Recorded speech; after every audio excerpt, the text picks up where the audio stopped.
a very warm welcome to yet another scintillating edition of the program CAC Weekly, a weekly program that keeps you abreast on the activities and the achievements of the Corporate Affairs Commission. My name is Amina Jibril. Now, coming up on the program, issued share capital comes on the focus. Plus, we shall take you on a journey on how to register a limited liability partnership seamlessly online. But that will be right after this break. Do stay with us. Another thing that is coming very soon is change of members for companies limited by guarantee. Currently, there is no provision for you. After the company is registered, you can change the member through the front end. You have to submit, which we approve manually, then we update the system. That is also being brought to the front end. And change of PSC as well. So a lot of things are happening, and we think for you because it's our responsibility.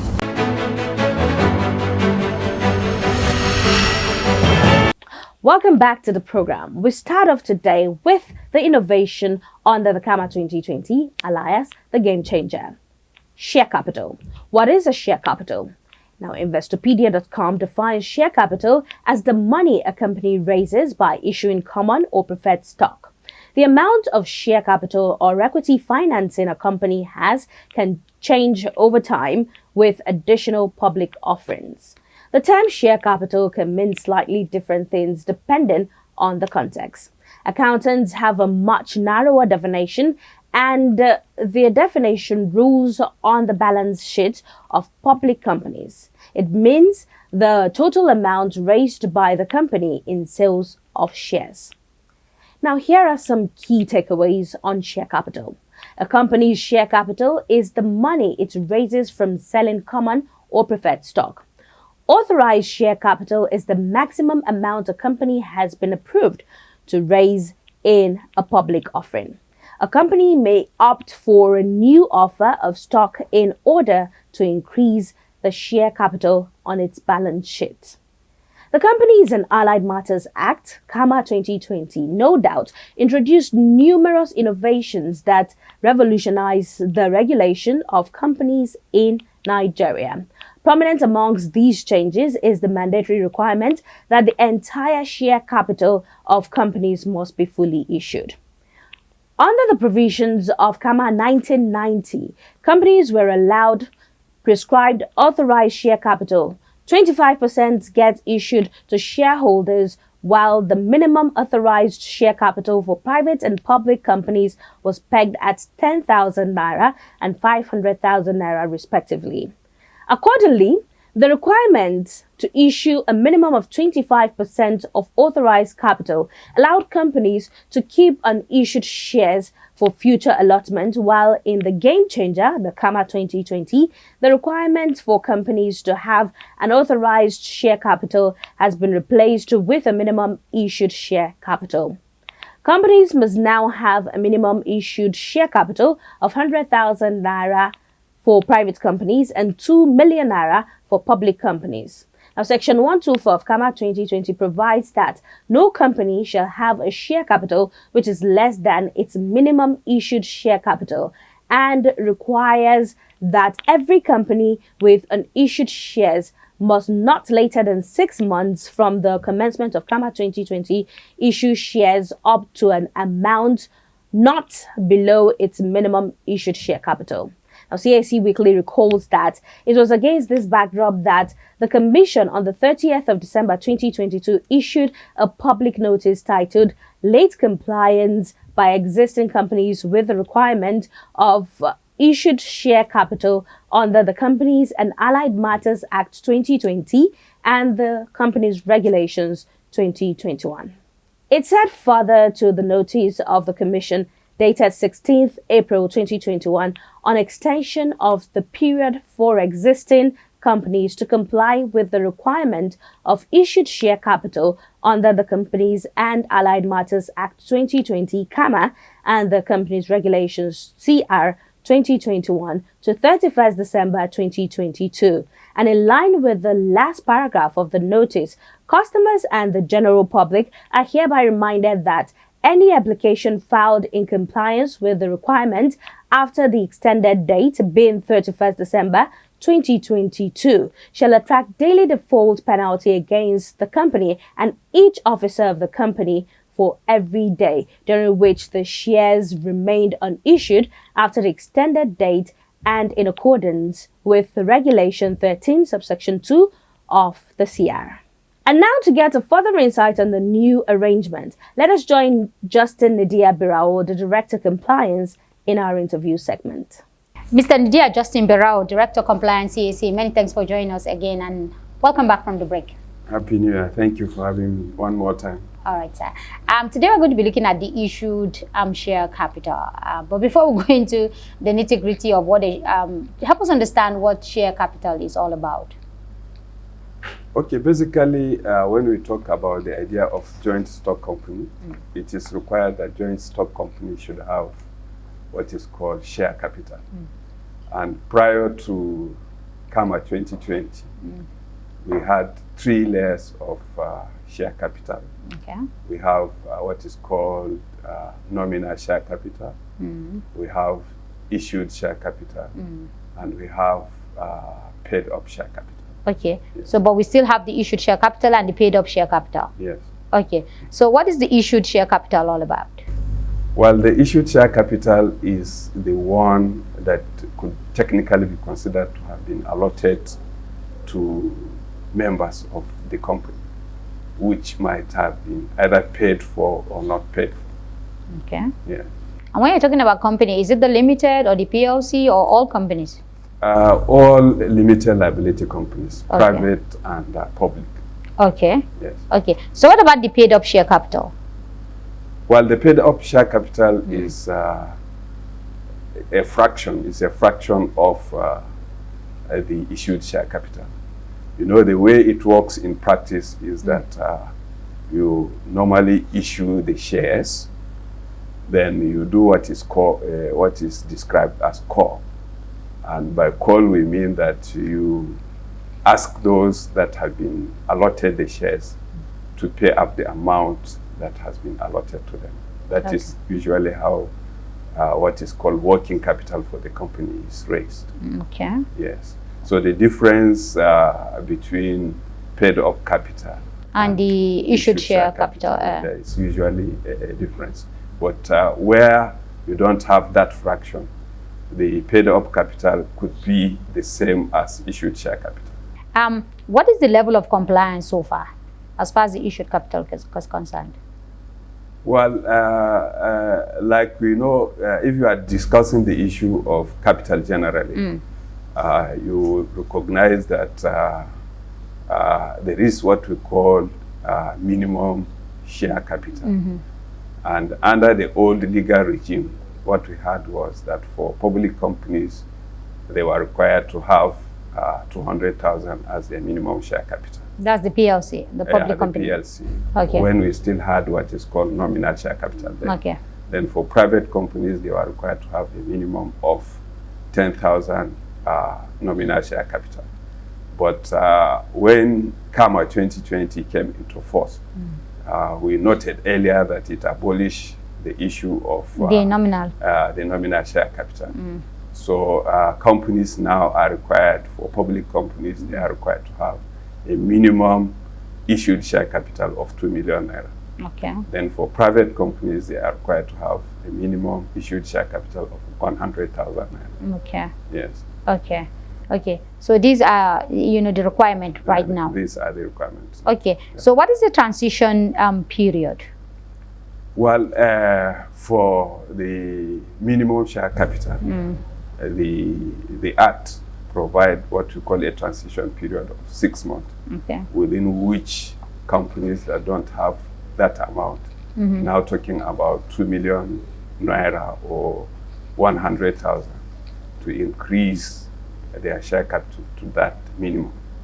But we noted for issue of the difference between what is called issued share capital and nominal share capital, that there was no such provision.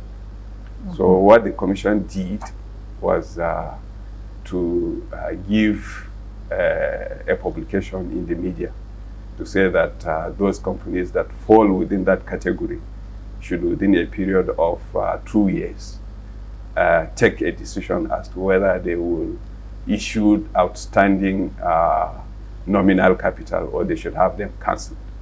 Okay. And that ultimately expired. When you say 2 years, what period to what period? Was it? From 1st January 2021 Okay. to 31st December 2022. Okay. Yeah. And if you have not done that? Well, if you have not done that, the law prescribed penalty. Okay. So what are these penalties? The penalty, depending on whether it's a small or a big company. Okay, so let's start from a small company. A small company is a daily default penalty of 500 naira Okay. for the company, for the directors, and for officers of the company. Okay. Yes. Okay, so For- 500 naira daily. Yeah, daily. Then that will be times 365 days. Yes, if you allow it to go to that level. Okay. Yeah. So, but the penalty starts from 2023, isn't Yeah, it? the penalty starts from 1st January 2023. Okay. Okay. Yes. So this is a wake-up call, like telling people, Yes. yeah, it's an opportunity for you to pay it up. Initially, what the commission did for the 2 years is that they did not charge penalty. Okay. Yeah, so the penalty takes effect from 1st January 2023. And like you rightly said, it's a wake-up call because if it is left in that position, the penalty will continue to accumulate on a daily basis. There seems to be so much penalties coming from the commission this year. First, it is the open beneficial register. If you have not done that, you have penalties. Now it is issued share capital. How many are people going to contend with? Well, they are usually separate obligations. But they are still penal, and they all have penalties attached to them. Yes, they have penalties attached to them, and that is why we are making this enlightenment, because nobody is happy to levy penalty on corporate entities or legal entities, Especially at this time. especially at this time, and in line with the philosophy of ease of doing business. Yeah. That is why we are making this enlightenment so that operators of company can opt to their legal obligations and avoid paying such penalties. For those who don't have up to 2 million naira, what happens to them? So they continue with the penalty. No, they are required. They are required to increase their issued share capital now. But I know for the PLC it will be very difficult to have redundant companies who have not done anything. Maybe very few. But for the limited liability, there are a lot of limited liability companies that are not functioning. And maybe to escape penalty or delisting, they do some kind of return, yearly return, isn't it? Yeah. You have such case scenario. Yes, like you rightly said, if you look at the statistics, there are more of dormant companies in the categorization of private limited liability companies. Yes. So they are, like you also said, required to file annual returns. So the idea is that even if you are not yet commenced business, you are required to file what is called nil annual return, which indicates that the company has not commenced business. Okay. Yeah. And by that you avoid classification of under what is now called inactive companies. Okay, so nil, you are not paying anything. You will pay the filing fee Of 5,000 naira. but since you have not done any operations, you will not be required to produce financial statement. Okay. So let's go to the process of paying up this shared capital. Yes. What is the process like? Well, like we said, when CAMA 2020 abolished the idea of nominal capital in favor of issued share Capital. we noted earlier that there is a difference between the issued share capital and the paid up capital. Yes. So it's not a requirement that once you issue the shares, those who are allotted the shares should actually pay. The law only requires that 25% of the issued share capital is paid off. And the process for if you have less capital now is that you will be required. I'm sorry to jump in here. Yeah. Are you saying 25% of the 2 million naira for a PLC? For a PLC, yes. So the requirement is 22 million, but Yeah, you are but the issued share capital has to be 25% of the 2 million. No, the naira. paid up capital should be 25% of the issued share capital. Sam, help me understand. Help me break it down.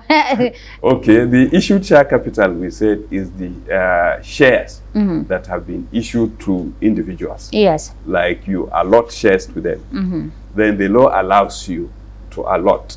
Okay. And under this legal regime now, what is recognized is only issued share capital. So once you allot the shares, you do what is called a call. What is a call? A call is now like a demand. You Okay. demand that those that have been allotted the shares. Okay, for instance, let's paint a scenario. We have Yeah. 4 people here, Yeah. and we allotted them 50-50 shares. Yes.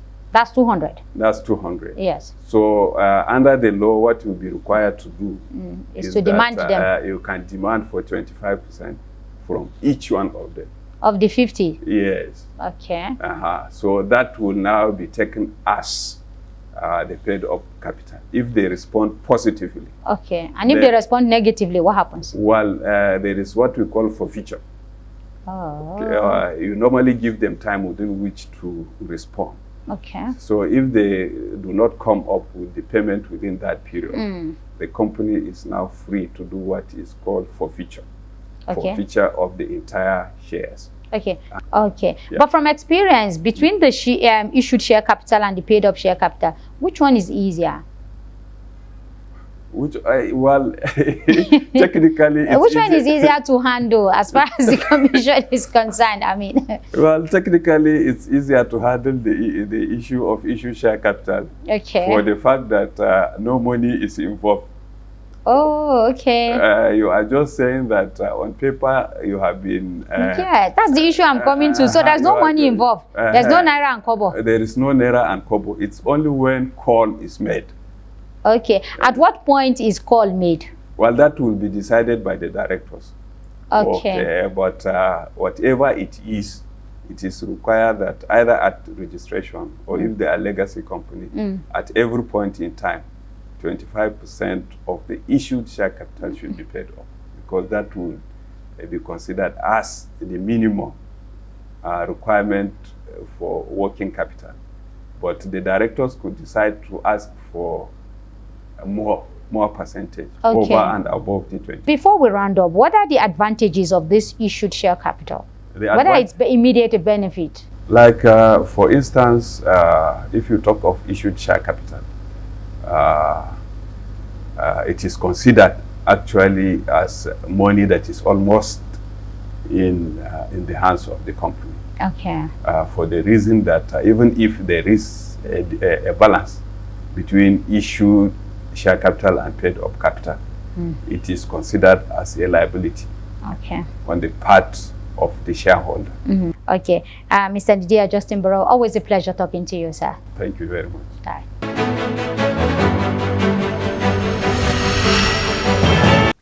Great insight there from Mr. Justin. Now moving on to registration. The CAMA 2020 also brought in some new forms of business registration, and one of them is the LLP, which is a partnership arrangement with legal personalities separate from the partners.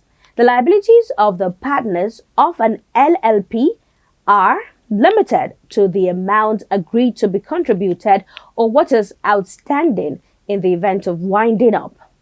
An LLP shall have at least 2 designated partners who will be responsible for compliance with the requirement of the Act by the LLP. The designated partners shall be individuals, at least one of whom must be a resident in Nigeria.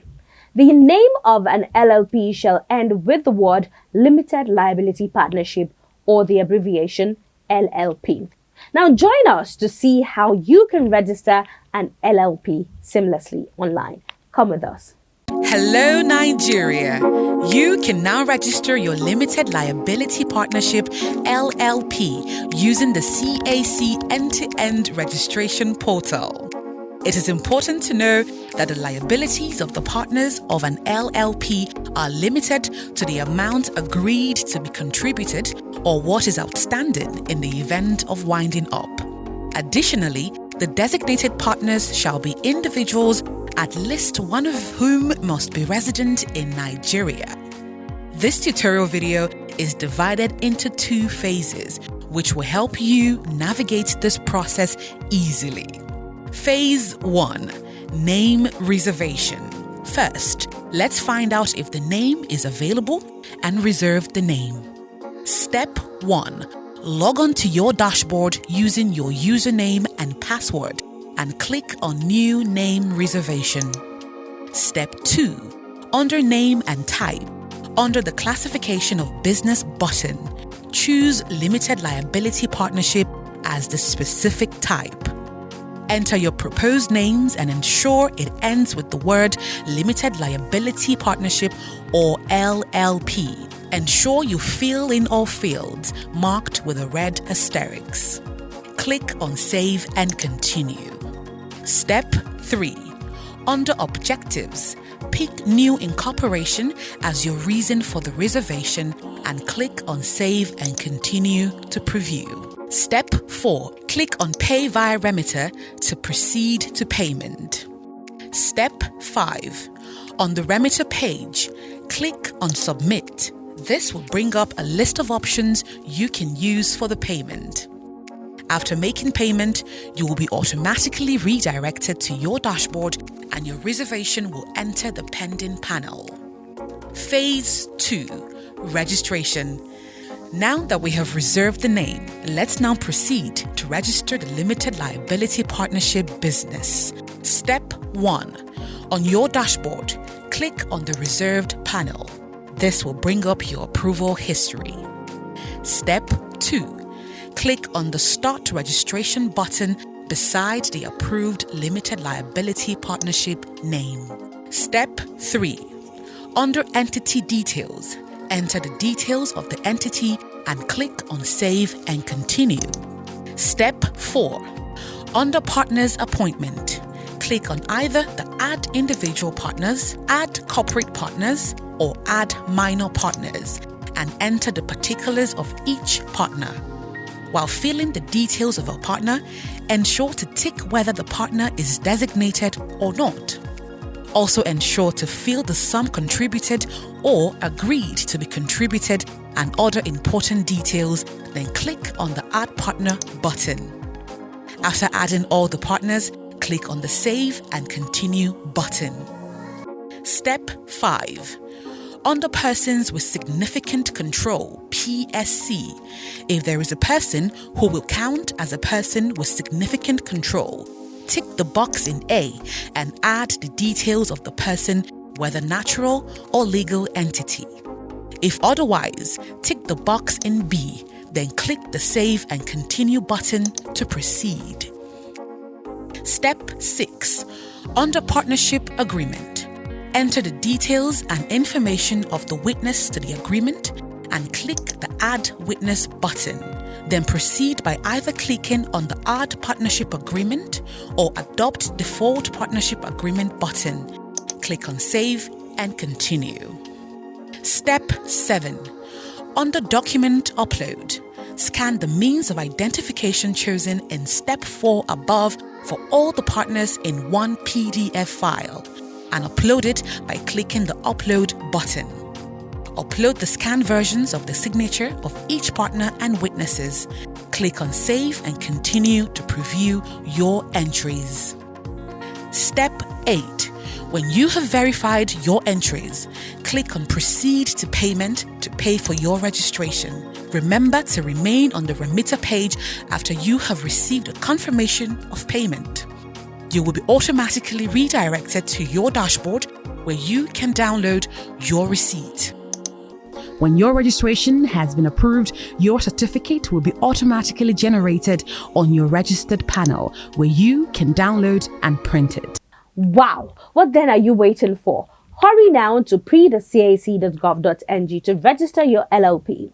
And that does it for this week's edition of the program, CAC Weekly. We do hope you enjoyed watching. Remember, for comments and inquiries, you can please take advantage of our social media handles and our helplines. On Twitter, it is CAC Nigeria 1. On Instagram and Facebook, it is Corporate Affairs Commission. Our email is cservice@cac.gov.ng. You can visit our website via www.cac.gov.ng. And our helplines are on the numbers 081-822-99016 or 081-822-98971, 090-874-01598 or 090-874-01599.